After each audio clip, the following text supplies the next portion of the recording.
Thank you for coming this afternoon. We're glad you're here. I'm Marcia and this is Christina. We're from Pigeon Forge Public Library, and some of you came to our program on Wednesday afternoon, and back in 2012, our historian at the time, Vita Wilson-King, had the idea to create some beautiful historical markers about the history of Pigeon Forge, because that had really never been done in our area. And she worked on most of these, and then she retired last year. And as she retired, she just had started working on the very last marker, which was called Lost Attractions. Since we're primarily, obviously, known as a tourist area now, she wanted to just highlight some of the tourist attractions that had been here and now are no longer here. And so, but then she retired, and so we finished that marker, and we had lots of fun doing the research, and we found out so much stuff. We found so much information. I was like, we could do a whole program on this one marker right here. It was so cool. So that's how this grew into this little program that we're going to do this afternoon. And I just want to tell you that obviously it says what the picture is. This is a picture of the Parkway 4-lane about 1966. You can see the old mill down there in the corner, so you know where it is and see the mountains. So that's kind of the backdrop of everything we're doing here on this. And so we're glad you're here, and I'm going to let Miss Christina start. Yeah, this is a great photograph. Pigeon Forge was incorporated as a city in 1961, so this is pretty representative of what it probably would have looked at on the Parkway, would have looked like it at that point. The first slide that we're going to start with here is one of the first attractions here in Pigeon Forge. It was called Fort Ware. That is based actually on the real, genuine Fort Ware that was here in the area behind the public library, actually.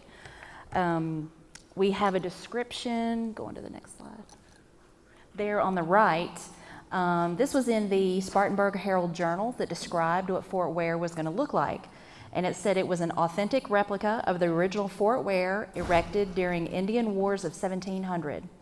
Contains largest privately owned collection of animals, birds, and reptiles in the U.S. Elephant, chimpanzees, and rattlesnake milking shows daily in summer. Large collection of colonial, pre-Civil War, and mountain pioneer relics on 441 near Gatlinburg. So this gives you kind of an idea of what they had there. Another interesting ad up here, this was an attraction owned by the Miller brothers. There were 3 Millers. Robert was the one that actually operated Fort Ware here in Pigeon Forge, which went from 1952 to 1964. And he would advertise, that one's actually in Billboard magazine, the top left there, for he needed one more Elephant Man, and he needed to buy some lead stock. So that was really interesting looking through Billboard magazine. They had a whole section for circuses and carnivals and the things, they were looking for bearded ladies, and it was fascinating. But the rattlesnake milking lecture and demonstration included a local herpetologist that would come in who had a snake pit, and he would extract venom from rattlesnakes and cottonmouth, all of which were poisonous, and do that for entertainment. They also had elephants with names such as Princess Roni and Princess Mina. They also had animals that roamed the park, about 300 or so, goats, burros, sheep. Kids could pet and feed these animals. One of the most popular one was Tonga. She was billed as the queen of the white-faced educated chimpanzees. So she was pretty popular. She also did some TV appearances and traveled around a little bit. And then she would walk through the park after the show. So the kids loved that aspect of it. Go on to the next one. Some of the animals also traveled, which I didn't realize. I just assumed that they were all stationary here, but some of them did travel. This ad with the elephant there at the top says, a Donaldson Automobile Company on Lebanon Road, this is near Nashville, has 3 elephants and a wild animal display from Fort Ware Game Park near Gatlinburg in its backyard. So they had, Ola was this particular elephant, and she would actually give the kids rides, and he would drum up business that way as well. So pretty memorable for those kids, I would say. And then the other photo here is the entrance to Fort Ware with our former Commissioner and Mayor English McCarter's family getting ready to go into the park there. There were some interesting folks that worked there. We have Tate Myers in the middle there. We have Bob Henry, who was a Tennessee mountaineer, here on the right. And then this was a female lion tamer. She was Gladys Killam Gillum, who had quite a career as a pro wrestler, a lion tamer, and an alligator wrestler. So she was pretty fearless, I think. On the next slide, we have James Householder. This was about mid-50s somewhere up there on top of the elephant. He worked for Trotter Electric and did a lot of the plumbing and wiring and stuff in the park. And then one of the most famous stories that comes out of Fort Ware is that periodically the elephants would break loose and actually just head across the parkway and over towards the river. So Fort Ware was actually located about kind of across from where the island is now, basically. Is it further? Hardee's and Lost Treasure Golf. Yeah, a little bit further down there. So, and the grade school was near there, and they could see, the elephants getting out of Fort Ware and just taking off. So this was a mama and a baby elephant there. And I don't know who snapped this picture, but I'm glad they did. I'm sure those kids never forgot that. I believe I read also one time that one of the gorillas got out, or one of the chimpanzees got out, but they got her back. Does anybody remember Fort Ware? I know Yeah. there's one. I know there's two. Y'all remember? There's 3, right? Back there. 4, 5. Let me see. They went from 52 to 64. So what is that, 12? Math on the fly. I think we don't do math. About 12 years or so, I think. But yeah, it was right there in the little town. And I'm going to tell him about your job. My dad had a job at Fort Ware when he was quite young. Now, Christina and I are not quite old enough to remember Fort Ware, but my dad certainly is. And his job was to, while people were in there, was to put bumper stickers on their cars advertising Fort Ware as another drug away. 15 years old when we worked 7 days a week, and every Saturday night, they paid us $14 in cash. Did y'all hear that? You got $14 a week. Yeah. And they worked 7 days a week? 7 days a week, and he was 15. Yeah. So, Yeah, that's a neat place. yeah. So then we move on to Rebel Railroad. We're sort of going in chronological order, kind of loosely, just as things kind of came along. This was opened up in 1961 by the Robbins brothers from North Carolina, and they had a coal-fired steam engine steam train named Klondike Katy, a general store, a blacksmith shop, and a saloon. And a lot of people, they realized, were really interested in the Smoky Mountain way of life and were eager to catch a glimpse of what Rebel Railroad was all about. The Robbins family also sort of copied this from their original attraction over in North Carolina, which was the Tweetsie Railroad. So a lot of you may have heard of that one. That's over in Blowing Rock, North Carolina. It operated as Rebel Railroad from 61 to 1970. And was it Carol McMahon this past weekend that had such a good... Yes, it's got a great article in last weekend's Mountain Press about... It has some information we don't even have on our marker. If you guys have a chance to see that, the weekend edition of Mountain Press. The Upland Chronicles that Carol McMahon does. It was a great piece on that. Yeah. So in the next slide here, it kind of gives you an interior shot there. This was a saloon in the general store. And then over on the right, it was Fort Agony, was the backdrop for the railroad theme. And they had cowboys and Indians and robbers and all that. You got to experience attacks. And then you were saved by the Confederates who fought off the Indians. And a little bit of trivia, they actually used real guns. No bullet, not real bullets, of course, but they actually did use real guns for that. They don't, that went away later on. Then in 1970, the owner of the Cleveland Brown football team, Art Modell, bought Rebel Railroad and renamed it Gold Rush Junction.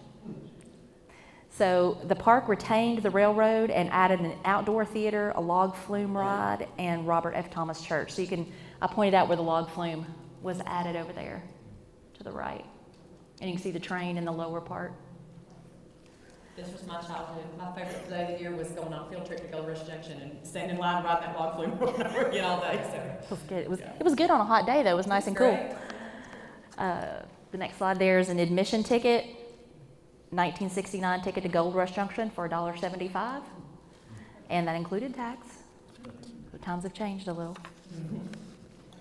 Now this was really interesting. Neither one of us had ever heard about this. We don't even know if they sold it. We don't know if they gave it away as a promotional item. But this was Memories of Gold Rush Junction. So this was an actual vinyl record album. Some of the titles of the songs were Iron Mountain Railroad, Ballad of the Lumberjacks, The Old Train Maker, and The Trading Post. Those are just some of the names. It had, side 1, side 2, and they had 5 songs on each side. At the bottom on the back of the album, it says, "It's hoped that you enjoyed your time at Gold Rush, and this album keeps your memories so vivid you'll visit us again and again." So we were talking, back in the 50s and 60s, they would, like, if you went someplace and bought a set of tires or something, sometimes you got record albums. Isn't that right? Like my mom's got some of those. And we were wondering if this was some kind of a promotional thing that they gave away, or if you could purchase them in the park. This is all we have. Right. Not much more information. So Gold Rush Junction carried on until 1976, when Jack and Pete Hershend purchased Gold Rush Junction and renamed it Gold Rush just for that 76 season. In 77, they renamed it Silver Dollar City, and it became a sister property to their Branson, Missouri attraction of the same name. They spent about $1 million upgrading from Gold Rush Junction to Silver Dollar City and added other improvements through the years. Also in 1977, they added 2 more locomotives, train number 70 and 71 from the White Pass and Yukon Route Railroad. They had 75 acres in 1977. That's what they started out. In 1980, they were on their 4th year of really starting to really focus on their local craftsmen and artists from this area. And that event had actually increased their attendance by 80% from one year to the next. So on their 4th year, it had really, really just exploded. And then Dollywood took over in 1986. Began operation on May 3rd. At this point, they had 150 developed acres. And since opening in 86, additions to the entertainment complex through 2018 represent a total investment of over $300 million. And that does not include the hotel, and that does not include Splash Country in that total. They annually host about 2.5 million visitors. And depending on what sources you look at, some say Dollywood is the most visited attraction in Tennessee, depending on the year. Can you think what might be number 1 possibly, besides Dollywood? You're right, Graceland. They kind of jockey for 1 and 2, first and second position. And then that's Dolly up there on the right, celebrating the first birthday of Dollywood. And she's in town today, actually, to open up Wildwood Grove as well. This time we jump over to Gatlinburg. We expanded this a little bit just because Gatlinburg had some really interesting attractions right through there, and we didn't stick quite to Pigeon Forge, and sometimes they sort of connected like this next one. This was the Hee Haw show that was actually in Gatlinburg. This is about, the photograph on the left is about 1976. So Archie Campbell, who was a Pigeon Forge mainstay for a lot of years, had a show in Gatlinburg first at the Ramada Inn, 4 Seasons.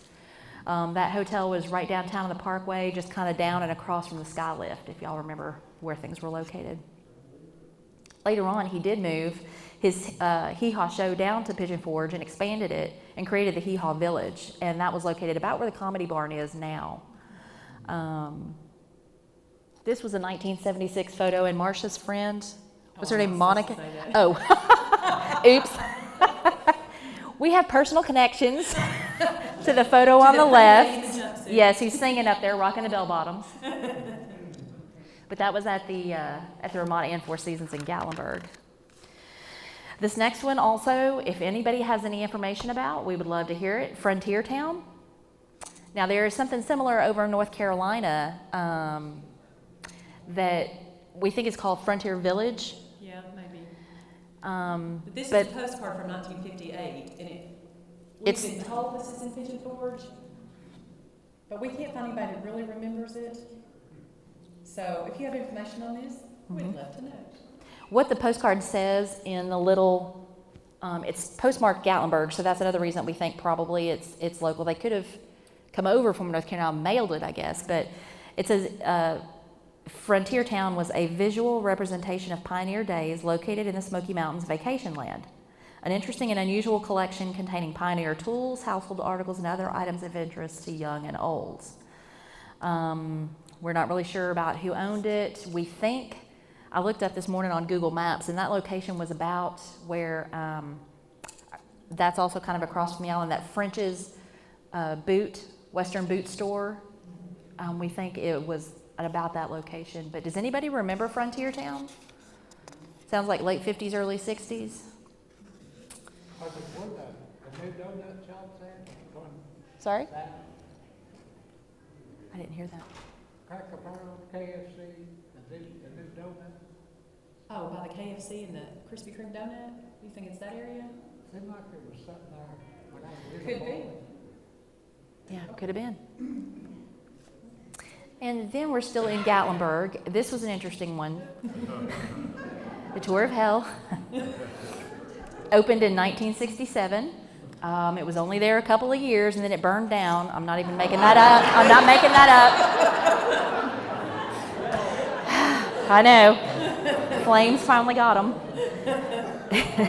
They had a colorful brochure that said, "The Chaplain's Tour of Hell. Reverend Mr. Bud Spriggs, who nominated himself Chaplain of Hell, offers to guide visitors for a fee through a cave in the vicinity of Gatlinburg, Tennessee. There's a lake of fire. You see Pontius Pilate's hands turn to blood, and you'll walk on burning brimstone." Reverend Spriggs also had another attraction similar to this, and it was up in Hell, Michigan. And that actually is a real city in Hell, Michigan. So he decided to open this one here. And it said, Reverend Spriggs will divide his time between the two attractions.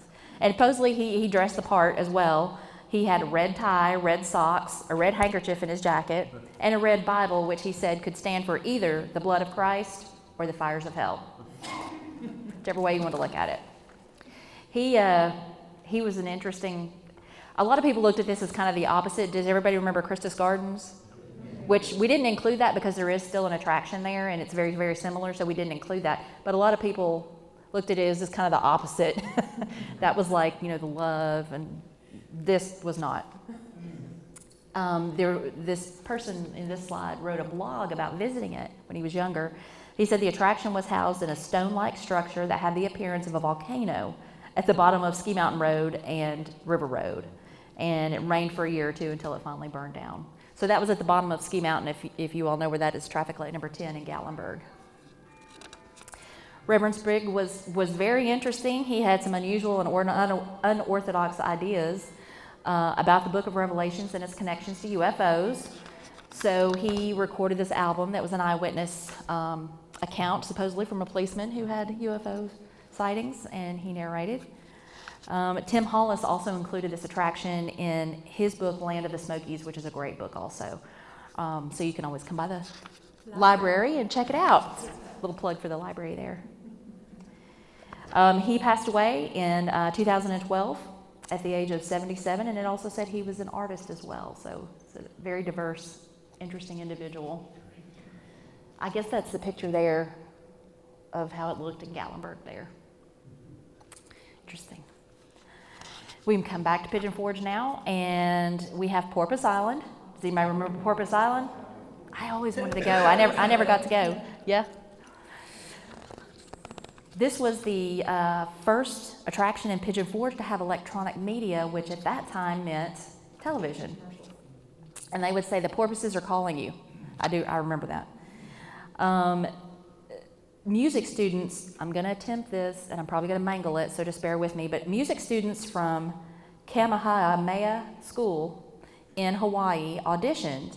10 were chosen to sing, dance, and play musical instruments.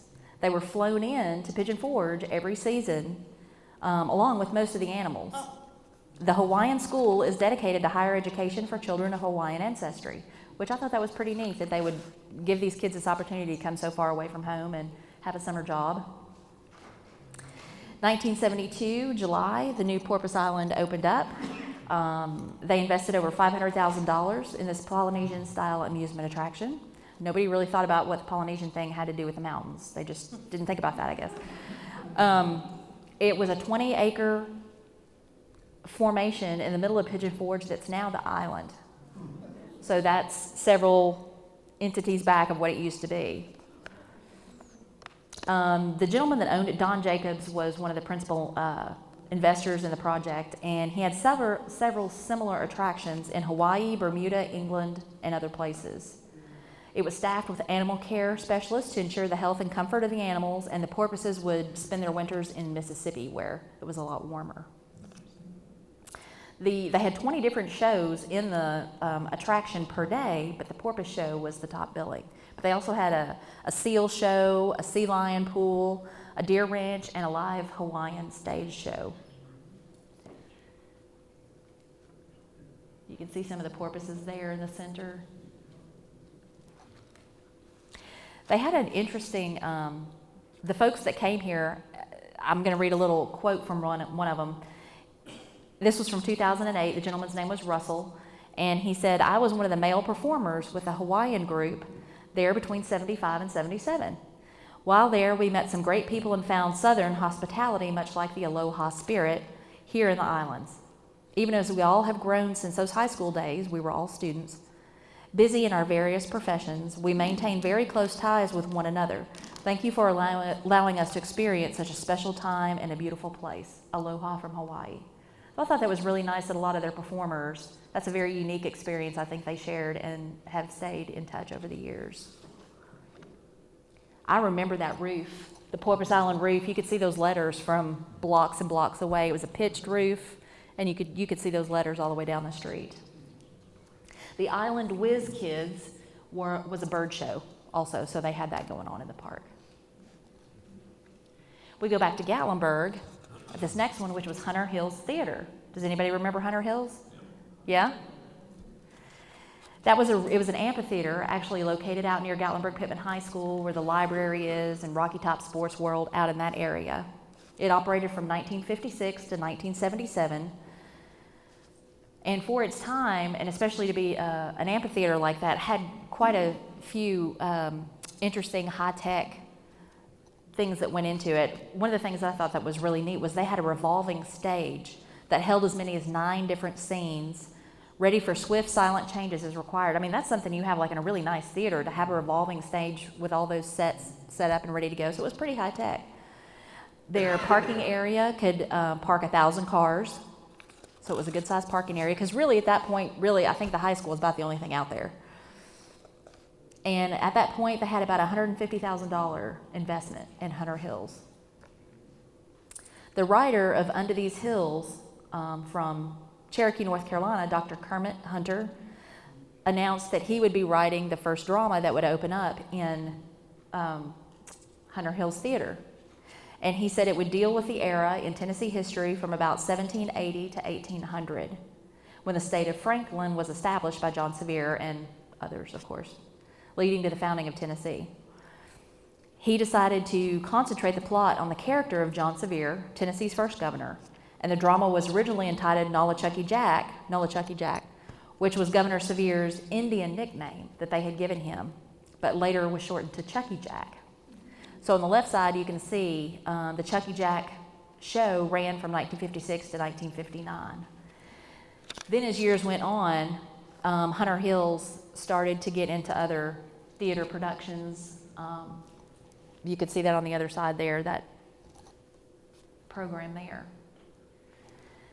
There was also a trackless train added in 1956 that went from downtown to the theater, but overturned in July of 1959. There were 8 injuries, and that was the last year of the trackless train and of Chucky Jack.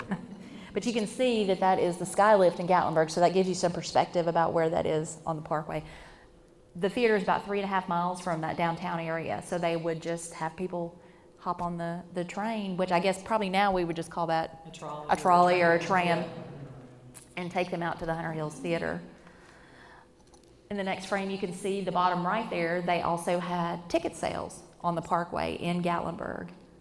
The top photo there is one of the years of their staff and cast. That's the word. Yes, thank you, cast.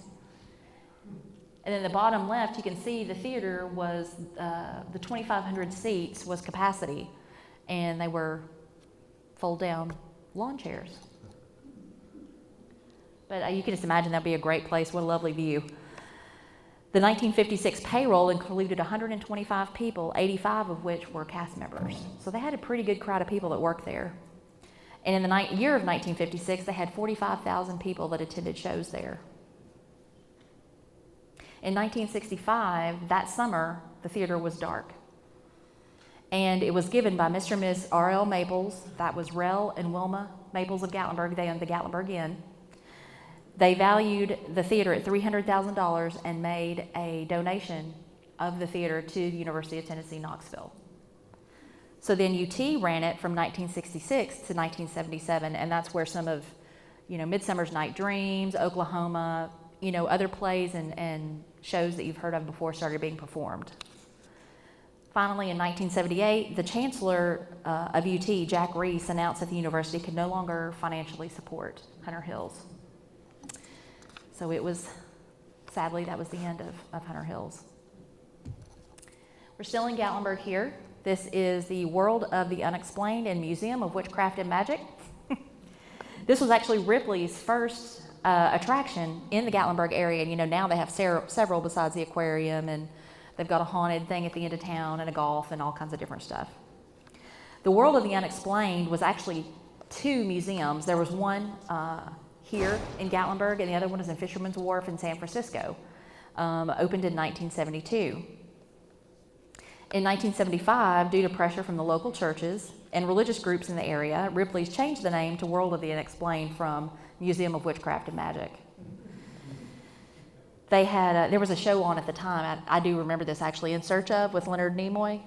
Yeah, so they hired him to do a short film, narrated and film version introduction to folks who would come into to the attraction.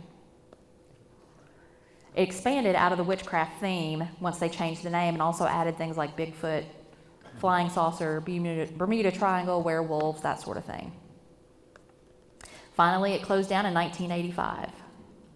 But I think what's so ironic, one of my personal memories, that's First Baptist Church there, the brown church on the left, right next to the Witchcraft Museum. So I didn't get the irony when I was little, but I do now.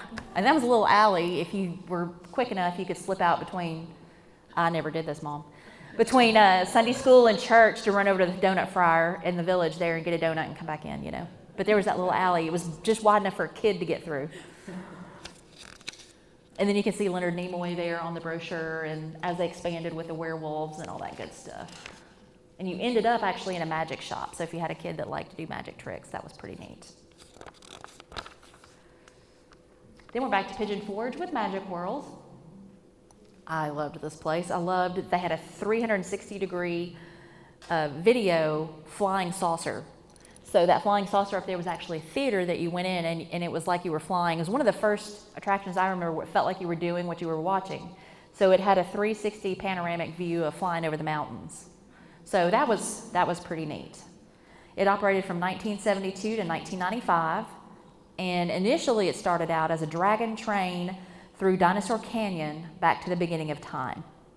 So it took you through, there was all these dinosaurs and just all kinds of different things. You can see the dinosaur down here in the bottom left. Where was that located? That is where that professor... Where Game Park was that same area, then Magic World, and now it's where Lost Treasure Golf. A few of those props are still there, right there on the parkway. Mm-hmm. Where you can see that ship down there at the bottom, that's still part of that original Magic World thing. Then later on in 1981, they added the Great American High Diving Team. So you can go on to the next one. Yeah. And they had a magic carpet ride that got added. I love the magic carpet ride. It was great. And then in the next one you can see, I love that photograph in the top left. That's part of the diving team who would plummet 7 stories into 8 feet of water. And so then they started adding music shows. So it grew every year, or every couple of years as they went along. This was a rock and roll show of the 50s is what they added. Another personal favorite of mine was Xanadu. Does anybody remember Xanadu? Yeah, woo, I loved Xanadu. That was the neatest place. It wasn't very attractive, and it caused quite a stir in Gatlinburg. I never knew how big a stir because I was little. I didn't think about that stuff then. But one person called it the thing on the parkway. It was not attractive. The Xanadu houses, though, were a series of experimental homes built to showcase the examples of computers and automation. So this was 82 to 86. So it was pretty far ahead of its time there. 3 houses like this were built in different parts of the U.S. There was one in Kissimmee, Florida. There was one in the Wisconsin Dells of Wisconsin, and then Gatlinburg. The top right, oh, sorry, no, you're fine. That top right is the only exterior photograph that I could find of the actual Gatlinburg one. And that was located on the parkway just before traffic light 10. It was next to Ober-Gatlinburg, you know, where you catch the tram on the parkway to go up to the ski lodge. So that location at the bottom, right next to Ober-Gatlinburg, is where that was located. Yes, it was called a monstrosity. They had an environmental review board, but they had no power to actually, they can make suggestions, but they couldn't shut anything down, so nobody could stop Xanadu from being built. But it included 7,600 square feet, so it was a sizable house. Cost about $350,000 to build. They came in and added an additional $50,000 in landscaping to try to make people happy, but you know, it was this big white blob in the brown and green mountains, so wasn't much they could do with the landscaping. President, Mm-hmm. is there a house similar looking to that on Mount Harrison where somebody lives now? Is there? Someone said they knew? There is? Yes, she said there is one. To me, it looked almost identical. Mm-hmm. There was that little time period where several foam houses were popping up in different places. I think there was somebody else that built one in Gatlinburg, wasn't there? Do you remember? There's one at the, it's still there, I haven't been up there in a while, but it was at the intersection of Ski View and Wiley Oak. Wiley Oakley. Yeah. The one I'm talking about is still there too. Is it really? Wow. That was some of the interior shots there. The foam material really had already been used in construction, so that was familiar to contractors. But it was already used for use in the building industry for its durability, its economy, its strength, and its low maintenance. So it's not one of those things you'd have to paint a lot or, you know, do anything to on the outside. The exterior was treated to up to 500 degrees for temperature, and it did not release any toxic fumes. In the one in Gatlinburg, there was a waterfall, there was a reflecting pool in the great room, and what I loved when I was a kid and went through this, there were 65 feet of tunnels for the kids to crawl through and into the kids' areas. So the cool thing about the foam was that you could make all these really weird different shapes, and everything was soft and curved, and the dining room was sunk down in, you know, and it was different. One of the things I remember that we had in the kitchen there, since this was supposed to be a house of the future kind of thing, was a flat top stove. And I thought that was just the greatest thing ever, and of course 30 years later we have that. So I thought that was kind of cool. That's one thing that came true from Xanadu.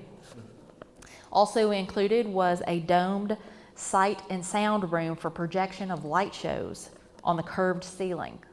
So you could have laser shows, you could show movies, and then you couldn't stay there. You could just go through, yeah. They also had a room that housed the computer that ran the house. So you think about 1982, it was a room that held the computers because they were ginormous back then. And then in 1986, it was gone. So it just lasted the 4 years there, and many of the locals were not sad to see it go. And the owners that purchased the property after that were going to put a mini golf in, and they said they were going to make sure that it fit in with our mountain look. So that made people a lot happier. This is another one that we really have had a hard time finding any information about. Does anybody remember Fairyland? Yeah. Oh, I'm glad. I do not remember Fairyland. We know that it was on the far end of town, which is actually the location for our attractions marker that Marcia was talking about earlier. And that's why we put it there, because it was where Fairyland sat there at the beginning of town, traffic light 10, down around Krispy Kreme in that area. Fairyland was located there. We're thinking it was probably in the 60s or 70s. We're not even sure how long it operated. So if you have information on it, you remember, kind of let us know. Yeah, I saw a hand go, I think Butch remembers. Butch remembers? It was there in like the early to mid, maybe late 60s. Okay. Yeah. And where the location you're talking about, I remember they took us from, people used to take us from the elementary school up there for like little school outings and stuff. Oh, nice. It had a lot of displays and some little miniature rides. It was obviously based on Grimm's fairy tales and things like that. Yeah, little nursery rhyme themes and children's stories. Yeah. The only thing I could really find was that Swan's Bakery was a bakery in Knoxville. And Margaret Swan was the matriarch of that family, and she purchased Fairyland in 1958. We saw several, even earlier than that, back to the 30s, we found where there was a Swan's Bakery Fairyland show on the radio. We don't know, WNOX, right? That was the 8th radio station in the country, which was pretty cool. I didn't realize that. But the Swan's Bakery Fairyland show was on the radio even in the 30s. We can't prove that there's a connection, but it seems like Swan's Bakery Fairyland, and then they later had the attraction. Seems to be some kind of connection, but we can't fill that gap in there to see how that came about. And there it shows up again in 1936. Also in the 80s, we had a run of water attractions that came through Pigeon Forge. This one would beat you to death. This was Mountain Ocean. It was rough. It was a lot of fun, but it was rough. That was located in the Red Roof Mall area on the Parkway. Grand opening was in 1977 in July and operated from 77 till 84. And later became the Red Roof Mall, which basically kicked off the outlet shopping in our area. They had a jewelry shop. They had a tin-type shop where you could dress up like the old days, like it was 1895.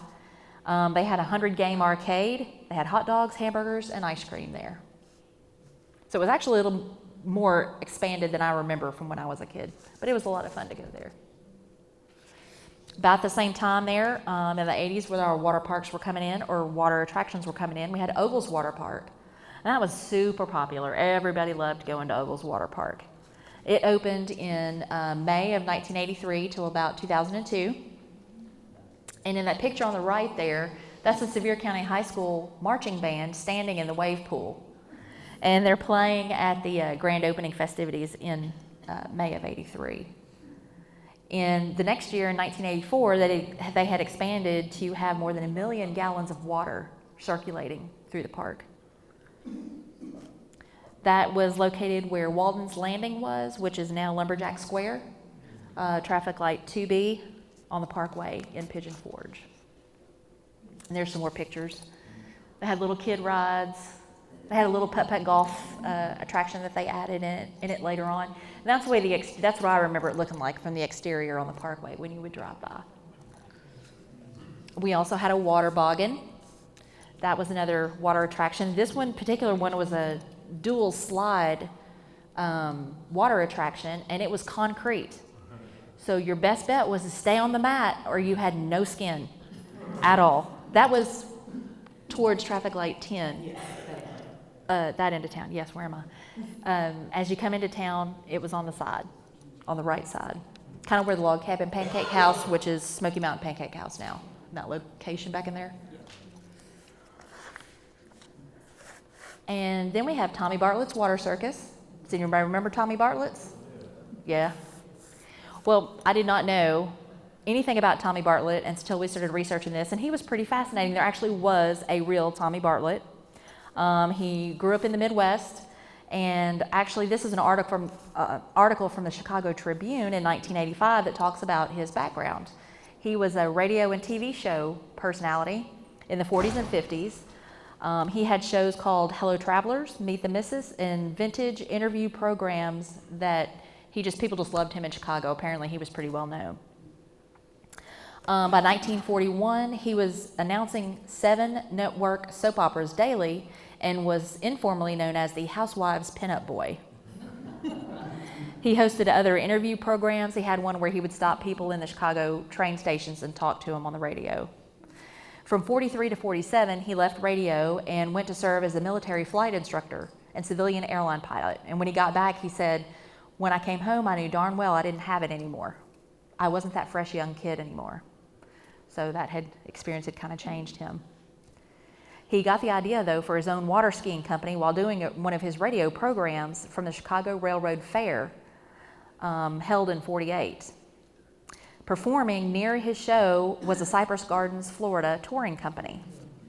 So he met water skier Dick Rowe from the Cypress Gardens show, and together they started their own touring company in 1952. He was still on the radio and TV at this time, but it was such a hit, he opened it up in the Wisconsin Dells, and it was such a hit there that he actually left his other career in 1955 and devoted all his attention to the Tommy Bartlett Show in Wisconsin Dells. Then in 78 to 82, he opened our water show here in Pigeon Forge. The company sold that to finance Tommy Bartlett's Robot World, which wasn't here, for $2.5 million worth of animated androids on the ground of the Wisconsin Dells show. That was located, the Pigeon Forge, Tommy Bartlett's, was located on Sugar Hollow Road around Light 2 or so, where there's a Cracker Barrel there now. So back in that area, I believe. You can still see, The old stadium is still there. yeah, the old stadium is still there. He had a quote that we really loved. He said, "I stood not for prime rib, but for meat and potatoes entertainment. Always have." So you can see that was the amphitheater. I guess it's kind of an amphitheater on the right, sort of. You had a covering, and then you had all the stadium seats, and then there was a man-made lake there that he would have his water skiers and other performers on.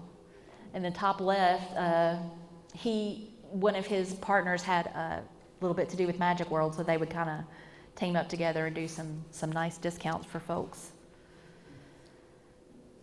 In 1984, in celebration of his 70th birthday, he had never water skied before, ever in his life, and had been making money on that for 30 years by this point.